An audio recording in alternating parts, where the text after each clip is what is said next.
We will be recording the session beginning now. If anybody has any objections with regards to the recording, please say so now. Okay, thank you. Okay, so the last thing we were talking about in last session, we were talking about trigonometric functions, and we were talking about the sine and cosine functions. And so we had talked about how the sine and cosine functions were defined, and these were defined with regards to a reference which is called the unit circle. And in the unit circle, it's a circle with radius 1.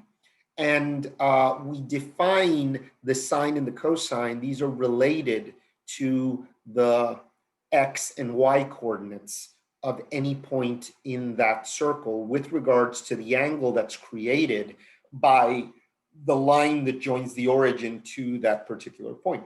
And so if we call that angle T, we're going to have that, considering that the radius is 1, we're going to have that the sine of T is going to be y, or the y coordinate, and the cosine of T is going to be the x coordinate. And this automatically generates, because of the Pythagorean theorem, an expression that's x squared plus y squared is equal to 1. The squares of the sides are going to be equal to the square of the hypotenuse. The hypotenuse is 1. And this also gives us one of our first and most common identities, which is sine of T squared plus cosine is equal to 1. This is the Pythagorean identity that's very common. So the sine squared plus the cosine squared is equal to T. We're going to be using that, and we're going to be using other identities to be able to manipulate and simplify some trigonometric expressions. Okay. Okay, let's move on. Okay. And so there are also some relationships here that are important that have to do with trigonometric functions that are derived from the two basic functions, which are the sine and the cosine. So we've got the tangent, and the tangent is going to represent the relationship that exists between y and x. Such that if we have the unit circle and we've got the sine that represents the y and the cosine that represents the x, then the tangent is going to be the relationship between y and x. And another way of representing this is that this is also going to represent the relationship between sine and cosine. Okay. And so this is going to be another identity that's important, which is the relationship between those two. We're going to have other relationships, which are the reciprocal relationships with regards to the trigonometric functions. And that's, for example, cotangent, which is going to be 1 divided by tangent, or it's the relationship between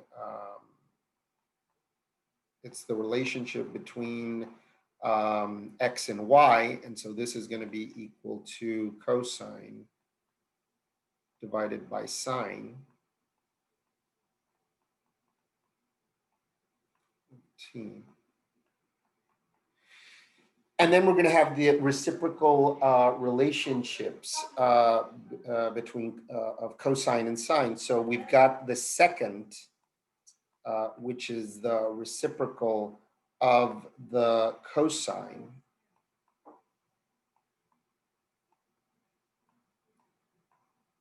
and we've got the cosecant, which is the reciprocal of the sine. Okay.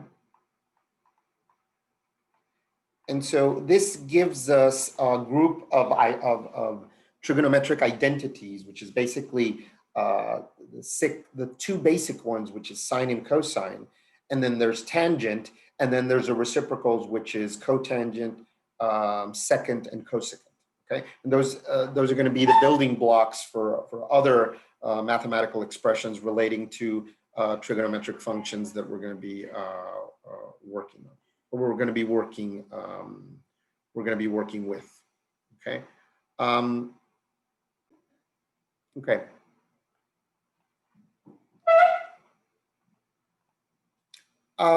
And so these are the relationships that we were just talking about. These are the two base or basic trigonometric functions, sine, cosine, and the relationships that these have with all of the rest of the trigonometric functions. And so with this, we can we are able to represent certain relationships here that can be useful based upon the original two functions, and these we can relate them to create other basic trigonometric functions. So for example, if we let me put the canvas up here, give me a moment. Okay, so let's look at one of the trigonometric functions that we have, or one of the identities, I'm sorry, that we have, and this was the base identity that said that sine, and I'm going to substitute t for x, if you don't mind, because my t's don't look very nice. So sine of x plus cosine of x squared equals 1.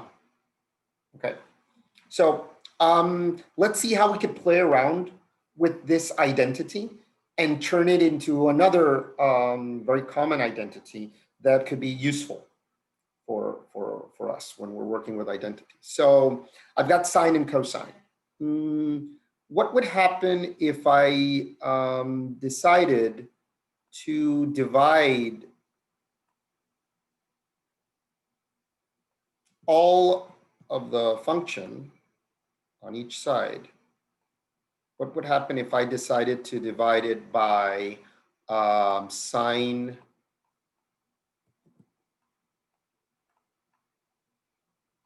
squared?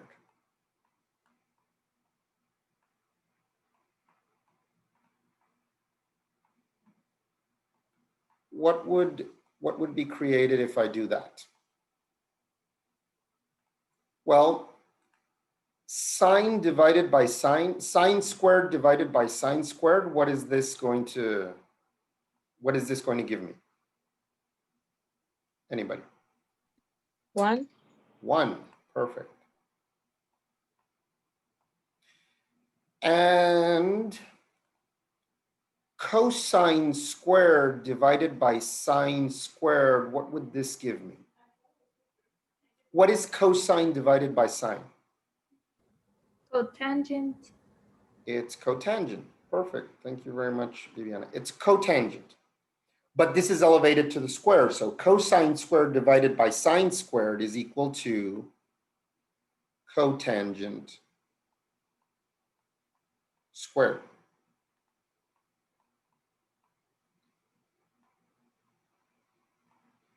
And lastly, 1 divided by sine squared, what would that give me?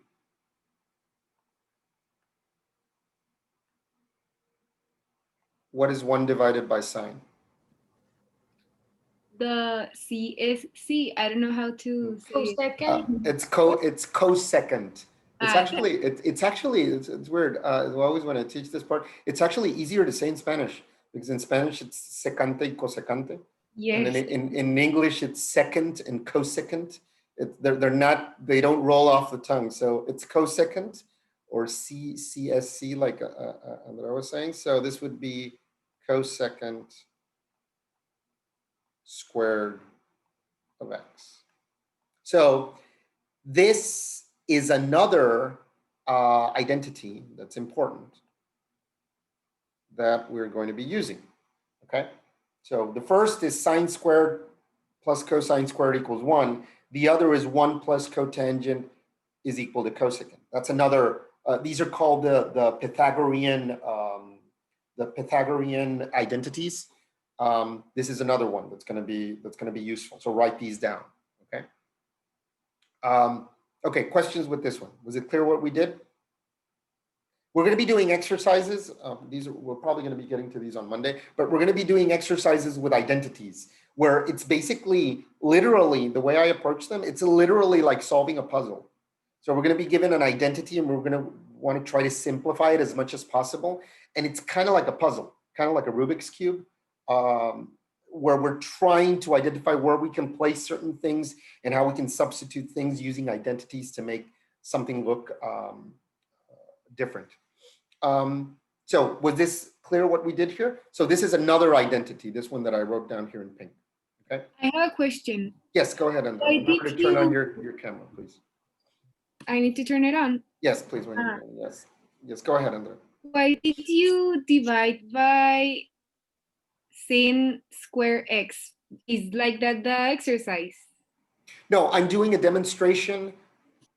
I'm doing this expression that I wrote down in pink, Andrea, is another one of the formulas we're going to be using. Oh, okay, okay. And all of the, basically, imagine that you have a toolkit that are these formulas that are called identities. That's kind of your toolkit where you're going to be using to do problems and to simplify. So just so you identify them.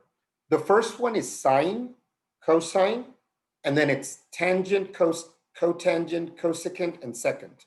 The ones I showed here on the slide, those are the 6 basic identities. Okay. Okay. And these are related to each other. So tangent is sine divided by cosine. Cosecant is 1 divided by sine. So they're all related. So those 6 are 6 elements of your toolkit. I'm giving you another one. Another element of your toolkit is this expression here. Sine squared plus cosine squared equals 1. That's another identity that's very important. It's called the Pythagorean identity because it comes out of the Pythagorean theorem. Okay. But there's a couple of other Pythagorean identities that we're going to be using. One of them is this one that we got here on the bottom. What I'm doing here is to demonstrate how we got to that one. Okay. So this one here on the bottom is another one. Okay. So how we get to that, I'm dividing by sine square and seeing what happens. And we get this expression here that we know it's a Pythagorean identity because of the squares. Okay. Okay, thank you. Okay. We're okay up to that point? Yes. Okay. Now what would happen? I'm going to do another one. If instead of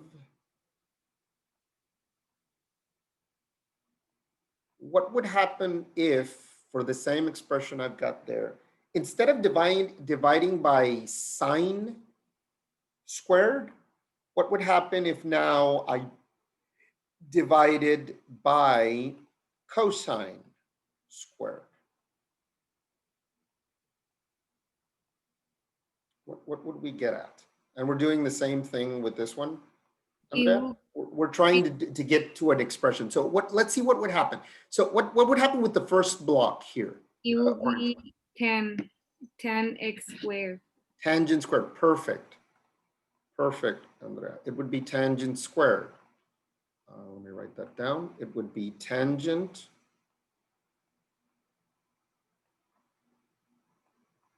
Plus 1. Correct. The next term we've got here, it's cosine divided by cosine. And equals to sec x squared. Oh, now you're going too fast for me. Wait, so cosine, this is going to be 1. Okay, good. And then let me move this a bit to the other side.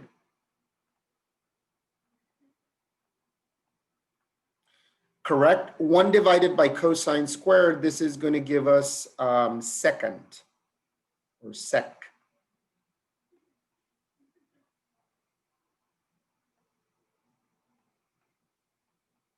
This is another one of the things that we should have in our toolbox. It's another one of the Pythagorean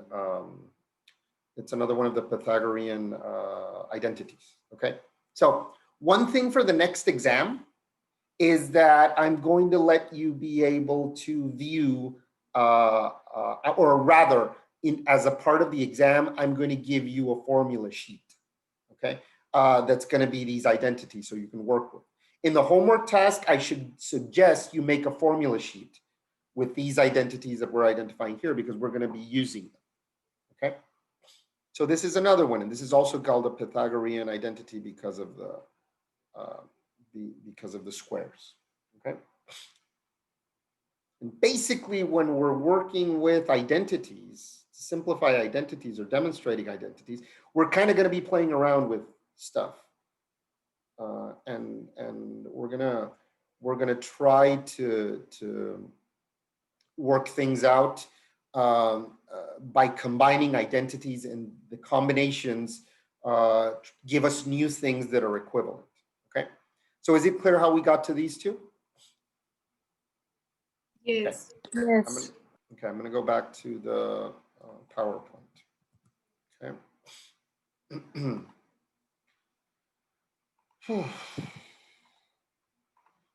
Okay. And so this is the one that we're talking about, the Pythagorean identity. And again, what we just did is that there's a derivation that this also generates two more Pythagorean identities, which are the ones that we just talked about, which is 1 plus cotangent square of x equals cosecant square of x. I think there's somebody in the waiting room. Give me a moment. There we go. And the other one that we just obtained is tangent of x plus 1 equals the second squared of x, and I'm missing a square here. Okay, these three are the Pythagorean identities. Okay. Now another important thing or property, I would say it's a property of the sine and cosine, is that they're bounded. What does it mean that they're bounded? They have restrictions with regards to their values. Okay, so the maximum value that a sine can have is 1, and the minimum value is -1. Okay, so sine is going to be between -1 and 1, and the cosine is going to be between -1 and 1. So that means that the range that these two have, the domain is all of the real numbers, but the range is going to be from -1 to 1. These are going to be the peak values that they're going to be bounded by. Okay. Clear this. And because of their properties and characteristics, there are going to be certain values for sine and cosine that are going to be fixed values. That it's important. I mean, it's practical even for us to remember these. So and these are going to be related to pi. So pi is going to be a very important number when we are. Oh, wait a minute. Moved ahead. Sorry about that. Pi is going to be a very important number for us. Pi. Pi is going to be a reference that we're going to be using. And remember that pi is related to circles, and it's related to trigonometry a lot. And it's going to be a reference point when we're looking at values of trigonometric functions. So what should we remember here? The sine of 0 is 0. and the cosine of 0 is 1, okay? Usually sine and cosines, they're inverted for specific values, and we're going to see that when we look at the graph. So the sine of 0 is 1 and the cosine of 0 is 1. I'm sorry, the sine of 0 is 0 and the cosine of 0 is 1. The sine of pi divided by 2 is 1 and the cosine of pi divided by 2 is 0. The sine of pi is 0 and the cosine of pi is -1. And the sine of 3 times pi divided by 2 is -1 and the cosine of 3 times pi divided by 2 is 0. Now, what does this all mean? Well, when we're working with pi, we are working with radians. Those are the units that we're using, radians, okay? But there's a relationship or a conversion between radians and degrees. It's very important when we're doing calculations and when you do calculations in your calculator and your cell phone and your program, when you're working with trigonometric functions, to understand with what type of units we're working with. So it's not the same to calculate a trigonometric function for a radian than for a degree. So the relationship between radians and degrees is that pi is equal to how many degrees? Does somebody know? When we're talking about pi, how many degrees are we talking about there? 180. Correct, Viviana, 180.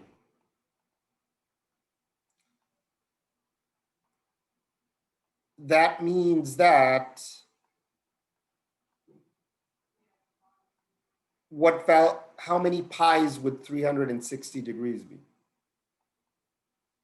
2 pi. 2 pi, correct, perfect. Let's keep going.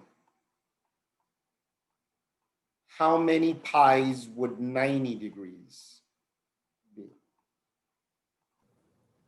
Pi and a half. Pi and a half, half a pi. Nobody likes half a pi. We like whole pi's because Half pies pi. are. No, I'm not. I wasn't critiquing. I was trying to make a joke that obviously did not work.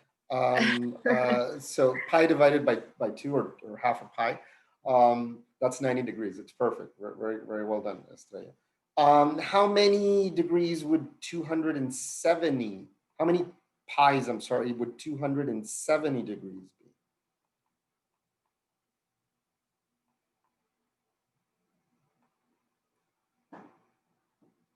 This is math. This is very simple math. It will be pi and no, 3 pi, 3.5 pi. 3, it would be 3 pi. Over. Correct, divided by 2. Uh-huh. Okay, and notice that these values that I'm writing down here correspond to values that we're referencing here. So any value, I'm going to first look at the sign. I'm going to first look at sign here. Any value of 0 or multiples of pi, then sign is going to be 0. Okay? Any values of pi divided by 2,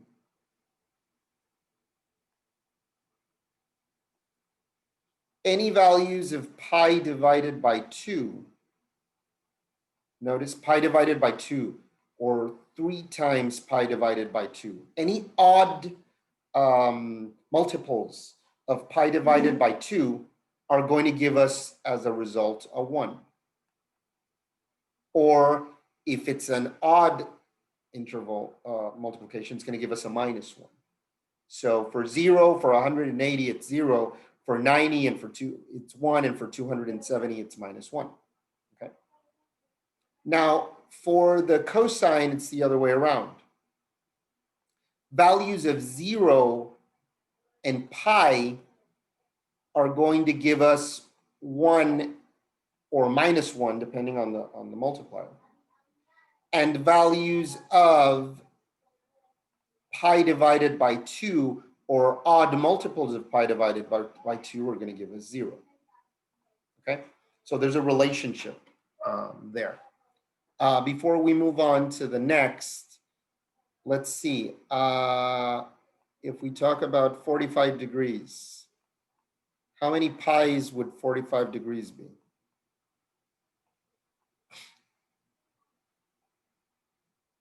Because 45, go ahead. Pi and a half. No, we No, already no, said the or pi and a half is. No, sorry. Pi No. divided by 4. Pi divided by 4, perfect. Again, pi divided by 4. And these are the 45 degrees is also going to be important.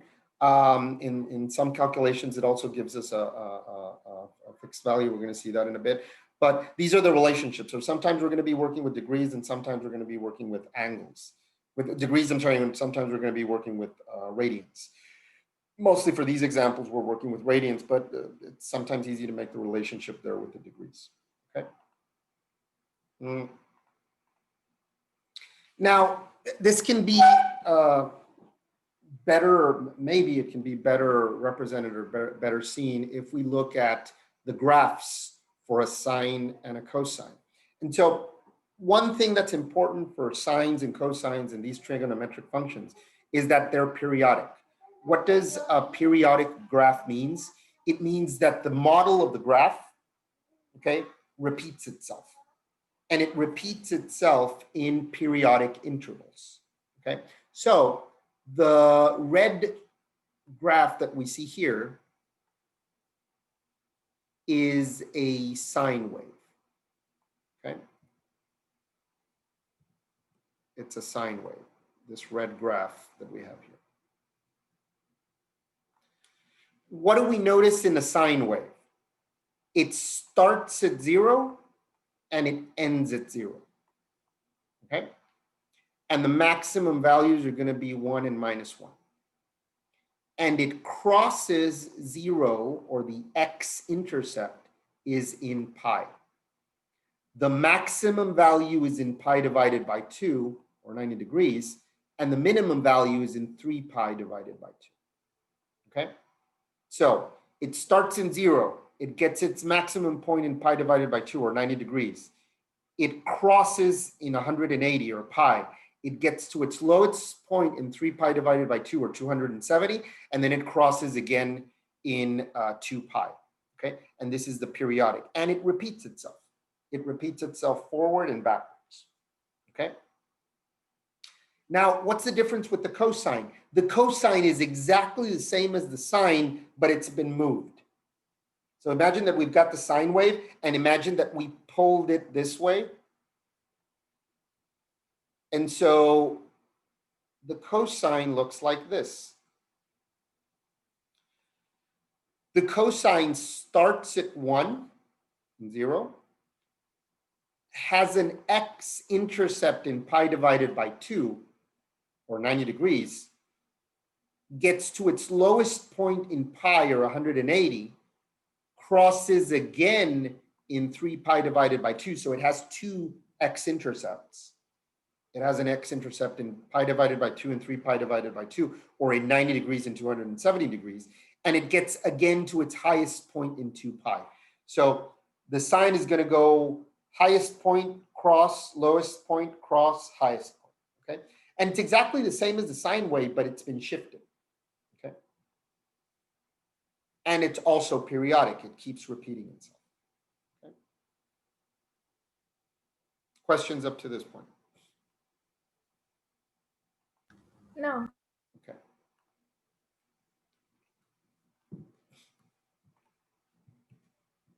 Oh, and so let's get back here.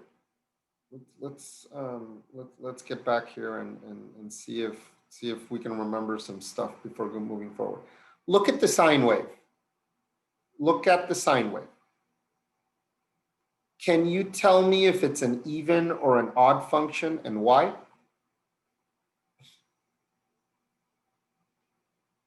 That one will be odd. It's odd, it's correct, Estrella. Why do you think, or why do you say it's odd? And if you want to like draw something on the screen, go ahead. It will be because it's the same of the Remember to turn opposite. on, remember everybody, when you participate, just please turn on your cameras. yes, Be nice sorry. about that. Thank you. So go ahead, Estrella, I'm sorry. It will be because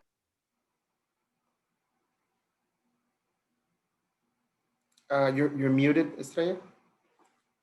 There you go. okay, now. Okay. Go ahead. It will be because the graph it's like the same in the opposite sections of the I don't know quadrant. Perfect. You explained that very well without having to draw, and it's basically remember that for an odd function there has to be symmetry with regards to the origin.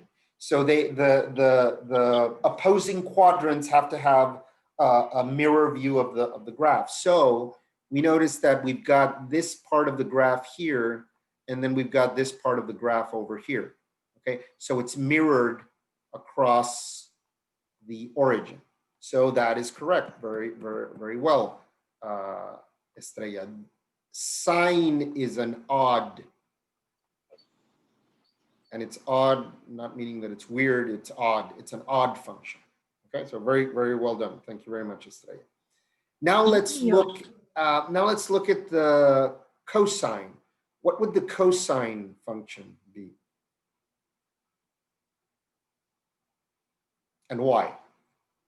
It will be even. It would be even. Who spoke there? Estrella. Because I said it, but I didn't turn on my camera. Okay, well, go ahead, Andrea. Let's see, Andrea, turn on your camera. You're saying that it's even? Yes. Okay, well, it's correct, but why do you say it's even? Because there is symmetry in the y-axis. Perfect. I'm extremely proud. Things have been absorbed. Yes, there's symmetry. Thank you very much, Andrea. There's symmetry with regards to the y-axis. So I've got this part here, and I've got this part here on the other side. So there's symmetry. Okay. And so that means that this is an even function. Okay. Perfect. So that's important because there's going to be some properties. Remember that for an odds and even functions, if I substitute the minus in an even function, if I substitute the minus, I get exactly the same function. In an odd function, if I substitute the minus, I get the inverse function, and that's important when we're talking about trigonometric functions. And so that's what we're talking about. Cosine is even and sine is odd, and we have these properties. The cosine of a negative number is exactly the same as the cosine, and the sine of a negative number is minus the sine. And there are other additional properties that have to do with the shifting of the function according to the.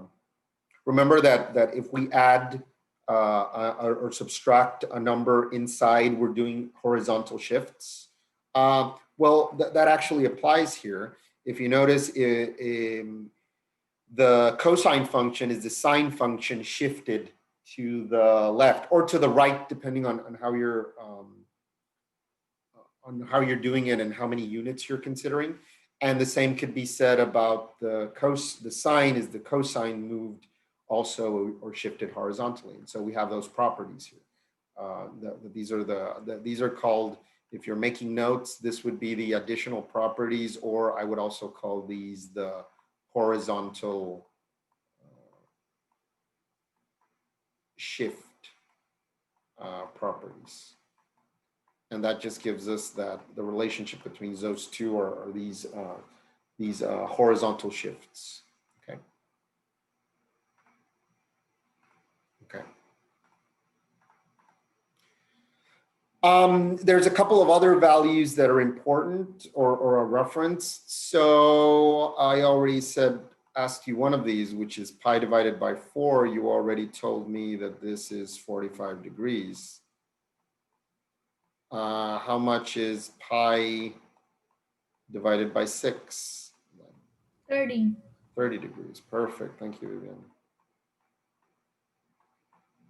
And how much is pi divided by 3? 60. That's 60 degrees. Perfect. Thank you. I think Viviana, thank you. So that's 60. So these are the values for 60 and 30 degrees, and these are also common values. Why am I putting these here? It's not necessarily that you should memorize them. It's just that these are practical values that can help us make calculations without necessarily have to do or use a calculator. And by the way, actually, you can find all of these values using the unit triangle as a reference.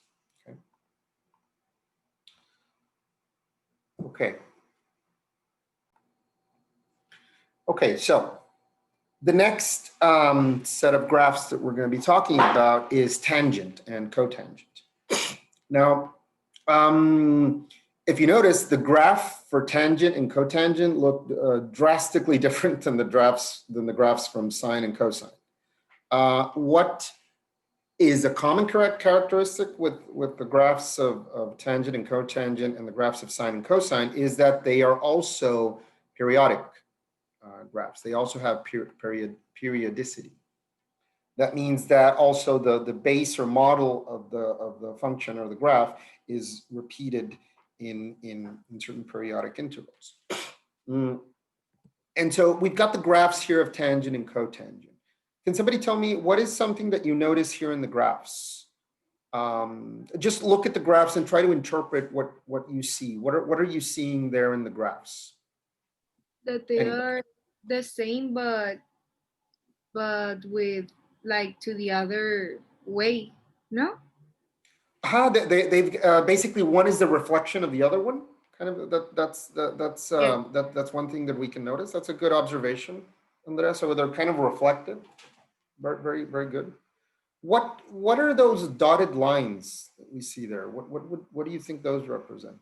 Asymptotes. Asymptotes. Perfect. They're asymptotes. And what is an asymptote? Just to kind of refresh our memories with these big words. What is an asymptote? Like a limit.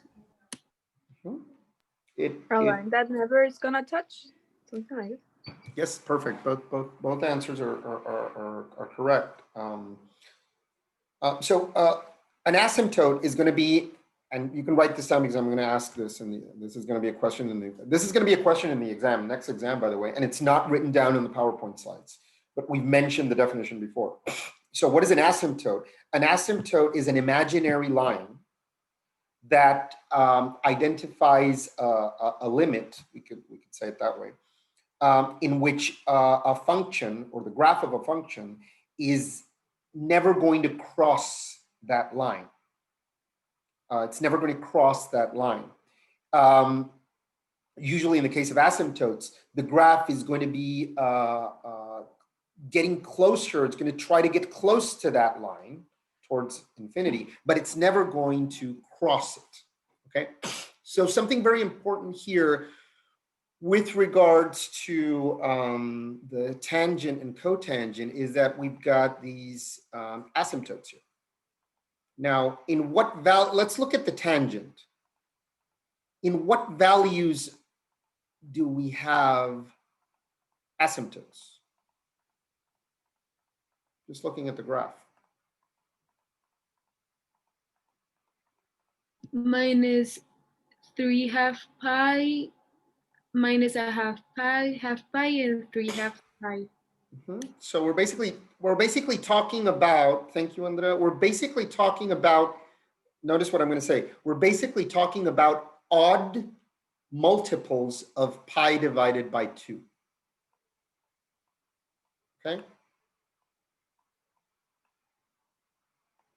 Odd multiples of pi divided by 2, where n is odd.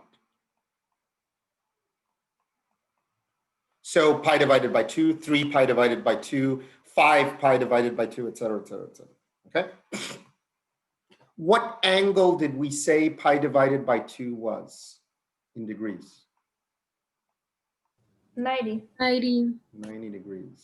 So n multiplied by 90. Okay. So 90 degrees, 270 degrees, so on and so forth. Okay. Are we okay up to this point? Now, let's see if we could do some critical thinking here. Why would there be an asymptote in pi divided by 2 or in 90 degrees? Why would that be a reference or a value that tangent cannot cross? Or in other words, why would pi divided by 2 be a value that is invalid for the tangent? I'm going to give you guys a few seconds to think about that, and kind of related to what we were talking before. Why would pi divided by 2 be a value that is not valid for tangent?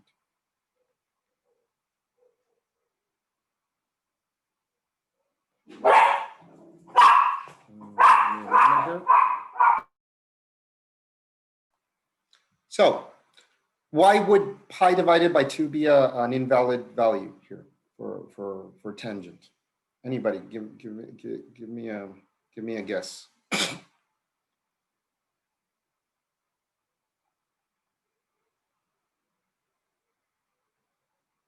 Okay, this worries me a bit, but let me try to help you out. What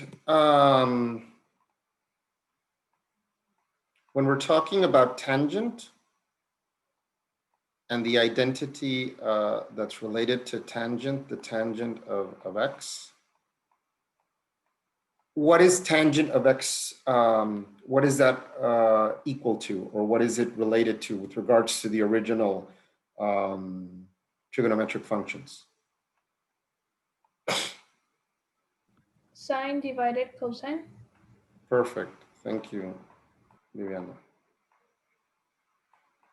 Sine divided by cosine. Are we okay up to that point? Yes. What would be the restriction of that function if we were talking about domains? Yes, go ahead, sorry. Cosine cannot be 0. Correct, Viviana. Is that clear to everybody that cosine cannot be 0? Yes. Okay. Now you've got the slides in front of you. Let's go back a little bit. What values make cosine 0?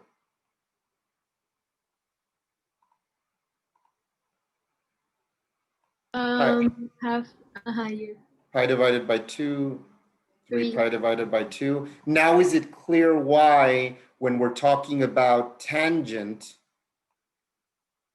the values of pi divided by 2 that are multiples of n,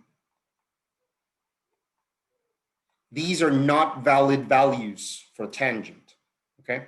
Is that clear? Yes. And so that is why these create asymptotes.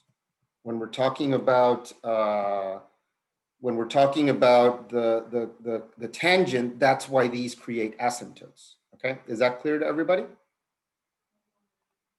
Yes. Now, what happens with the cotangent? By the same logic, why are there asymptotes in pi, 0, and 2 pi with cotangent? Because it can be 0 and But what can't be 0? Cotangent the is minus p. Sine cannot be 0 because it's in the denominator. cotangent is equal to what divided by what? Cosine divided by sine. Correct. Cosine divided by sine. And so sine cannot be 0. Okay, so ugly. Sine cannot be 0. And going back here, what values make sine 0? 0 and pi and multiples, even multiples of pi, okay? And so those are the values that cannot be a part of the function, okay? So that's why in the case of sine, tangent and cotangent, these are going to be the values that generate asymptotes, because those are values that cannot be a part of the function because they're derived from the cosine being in the denominator in the case of tangent and the sine being in the denominator in the case of cotangent, okay? Is that part clear to everybody? Yes. Okay, questions up to this point? Okay. Okay, so back to the trigonometric function. So very well. We've seen now that why we have the asymptotes, and it's for those reasons. Those are invalid values for the tangent and cotangent because they are derived from the relationship of sine and cosine, and from the case of tangent, the sine is in the denominator. In the case of cotangent, the cosine is in the denominator. And so values that would make the sine or the cosine correspondingly 0 would affect the function. And therefore, that's why these have asymptotes, okay? And also, you've probably heard the term tangent or a tangent line. So a tangent line is a line that only touches one point, and it's related to these concepts of these asymptotes and these values here, okay? So questions with this before we move on? No. Okay. And now we've got secant and cosecant, and these are really weird graphs. These are also periodic. And these are also weird graphs. They kind of look like parabolas. They kind of look like parabolas that are periodic. So it's a parabola up, a parabola down, and these repeat themselves. And these also have values that have asymptotes, if you notice. Why are there asymptotes? Or why do you, and also, if you notice the graphs of secant and cosecant, they're also kind of like graphs that are shifted, one with regards to the other. Why do we have asymptotes in these? Why would we have asymptotes in these? Anybody? In the case of the secant and the cosecant, why would we have these asymptotes in each of these cases?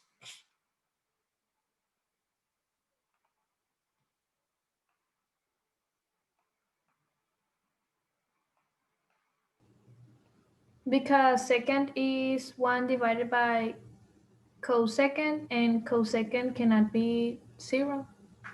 Well, secant is 1 divided by cosine. Oh, it's cosine. Cosine. And any value that makes cosine 0 is going to make the secant 0. So pi divided by 2, any multiples of those are the values that are not allowed because cosine cannot be 0. Okay.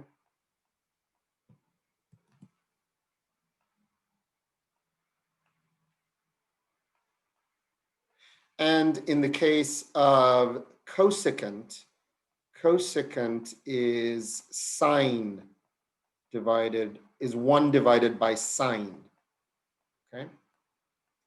And so 1 divided by sine, in this case, sine cannot be 0. And remember that the values that make sine 0 are 0 and multiples, even multiples of pi. And those are going to be the values that cannot be a part of the graph. And those are the ones that generate asymptotes, okay? So questions with these before we move on? No.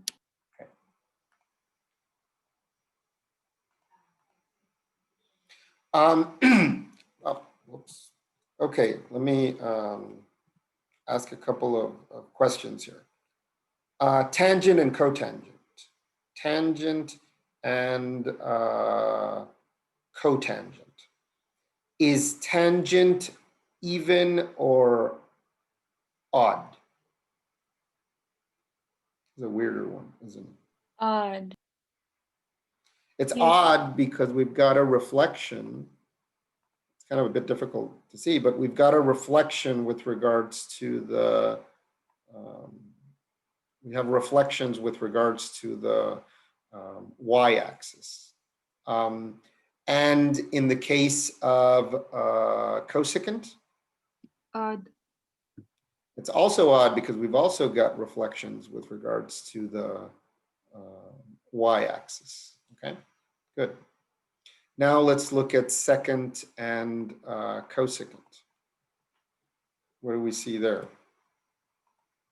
What would those be? When we look at this one, at secant, would that be odd, even or odd? Even.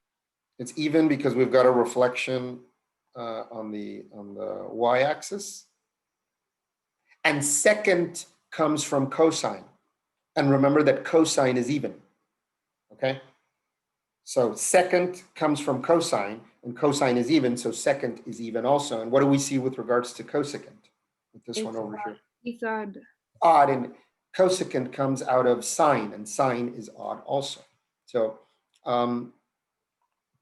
that's also important to note, the even and or odd of these. So tangent and cotangent are odd, whereas and cosecant also in secant is even. Okay, and so those are the relationships that are given according to what we know about even and odd functions. Okay, now I want us to watch this video. I found it a bit interesting. Just out of curiosity, I don't remember if I've asked this question before. Let me just link up the YouTube video here and put a pause in. Just out of curiosity, how many of you like video games? Just do any type of video game, by the way, any type of console. Are any of you video game buffs or like video games? Diego, okay. Jesus, Jose Miguel, okay, good, okay. Small number of you like video games. I love video games. I'm very addicted to them. And so I found this video that I thought was interesting, which kind of talks a little bit about applications of sine functions, or these trigonometric functions, applications in video games. And I thought it was interesting, and I'd like to show it to you guys. So first off, let me share my screen here. Give me a moment. Okay, let me share my screen.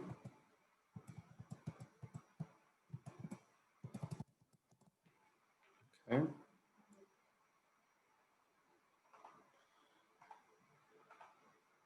So can you see a purple screen there? Yes. Yes, okay. Let me do a quick test here. Just let me know, please let me know if you can hear the audio. By Aaron Meta. Thank you. Yes. Yes, okay. So I'm going to show, let's watch this video, okay? And then we'll comment a little bit about that. So much for donating. If you want to support Brackies yourself, you can go to patreon.com/Brackies. Hello everyone and welcome to this video in Game Math Theory, a series that covers essential mathematical concepts that you will definitely run into during your game development career. Today we'll be looking at sine waves. The topic of sine waves is one of those fundamental mathematical phenomenons that has fascinated developers for a long time. Because of their simple organic nature, they're used in a number of ways in totally different aspects of development, such as making waves in the ocean, moving around enemies, or even generating sound. So what is a sine wave? A sine wave is a function. If we observe a sine wave shown on a coordinate system, we can see that if we input any value, which we call x, into the function sine, we will get some value that's called that y. If, for example, we insert the value 1 into the function, we get a value of 0.8. As we insert values of increasing size, we can see that the resulting y value smoothly goes from 0 to 1 to 0 to -1 and then back to 0. We say that the function oscillates between 1 and -1. From the graph it becomes clear that the function repeats itself. In fact, we can keep zooming out from the graph and the sine wave will always repeat. To understand why this is happening, we have to look at how a sine wave wave is constructed. We begin by drawing a circle in the center of our coordinate system and giving it a radius of exactly 1 unit. You'll never guess what the circle's called. That's right, the unit circle! I need to get out more. If we then draw a line from the center of the circle to a point on the circle, we can create a right-angled triangle where a line will act as the hypotenuse. Now what if I told you that the angle in the left-hand corner of the triangle is actually the x value that we input into the function, and that the y-coordinate of the upper corner of the triangle, which we can just read off the y-axis, is in fact the resulting value of the function. So if we begin at an x value of 0, meaning that the angle will be 0 degrees, and then start to increase that number, we see that the height of the triangle slowly moves towards 1, then back to 0, and as our angle goes above 180 degrees, the y value becomes -1 and then completes the loop by going back to 0. Here's how it looks together with the graph. Because the total number of degrees in a circle is 360, our function will repeat in intervals of exactly 360, which we also see on the graph. One thing that we have to be careful with when dealing with the sine function is that because it uses an angle as input, we have to decide what unit of measurement we want to use. Most people are familiar with using degrees to measure angles, but it's just as common to use radians. The only difference is that instead of going from 0 degrees to 360 degrees, the angle goes from 0 radians to 2 pi radians. Pi, of course, being the number 3.14. So let's have a look at a practical example where sine waves come in handy. Say that we want to create a cool hover animation for a coin. Well, whenever we want to animate something over time, we simply use the amount of seconds passed since we started the game as input for our sine function. So in this case, we could set the y position of our coin equal to the sine of t, where t is time. That means that the coin starts with a y position of 0 and then smoothly moves up and down as time goes by. If we want to increase the speed of our animation, we would multiply our time variable with some number. Multiplying by 2 will make the animation go twice as fast, just as multiplying with 0.5 will make the animation go twice as slow. We can also influence how far the coin moves up and down. To do this, we simply multiply the entire function, sine of t, by a number. So if we want the coin to move 2 units up and 2 units down, we would multiply by 2. And again, we can reduce the distance that the coin moves by multiplying with a smaller number. But hey, that's just a theory. A game math theory. Bonus fact, that beep sound is made with a sine wave.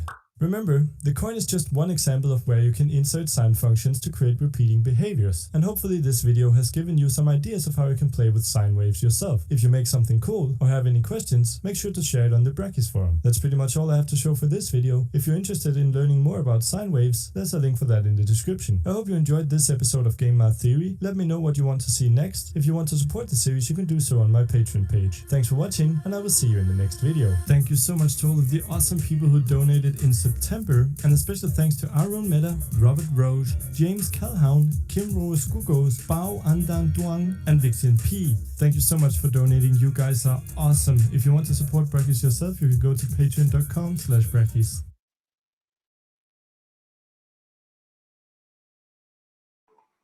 Okay, so the video showed us or was showing us some applications with regards to sine waves, or I would say, to generalize a bit more, applications of, oh, wait a minute. I'm not sure. Okay, sorry about that. Was showing us applications of sine waves, or rather periodic functions, okay, that like a sine wave.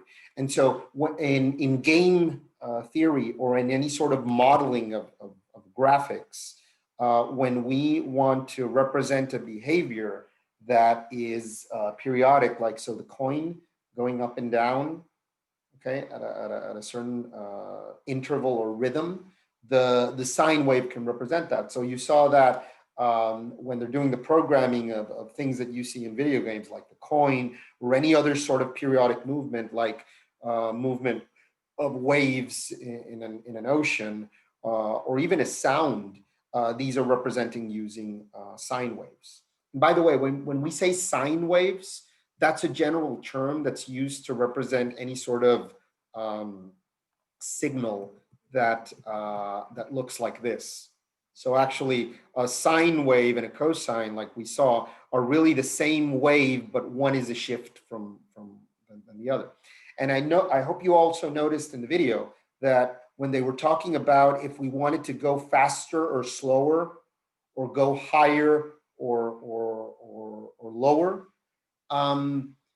they're basically doing compressions and stretching and shifts to the sine wave. So they're multiplying by a value. If the value is larger than 1, then the coin is jumping higher. If the value is less than 1, then it's jumping lower. And so that's another kind of visual representation of what we were talking about in the previous topics that had to do with compression, stretches, and shifts.